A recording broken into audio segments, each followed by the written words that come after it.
Alexandre, olha sua lareira maravilhosa. Tá com cor de café. Eu vou perguntar à minha esposa, que ela é designer de interiores, mas ela tá muito linda, ó. A gente estava gravando um vídeo aqui com as lareiras. Nossa. Caraca, essa lareira tá muito linda. É muita identidade, conceito num produto só, gente. Muita riqueza de detalhes. Cada lareira é uma história, né, Alexandre? É um dormente, cada um tem uma história, uma jornada, uma história de vida até chegar na sua casa. E a outra lareira a gente vai escurecer ela, né? Ficar preta mesmo, black. E essa vai ficar assim. Esse tom que você quer. Olha o fogo ele não para, é muito lindo.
Lareira ecológica, lembrando para vocês, ela não tem cheiro, não tem fumaça. Se dá cheiro é porque tá pegando fogo na madeira, tá, pessoal?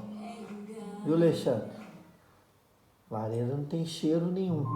É vapor de água o etanol, porque é álcool e água, nenhum derivado de petróleo. Por isso que chama o etanol é considerado ecológico.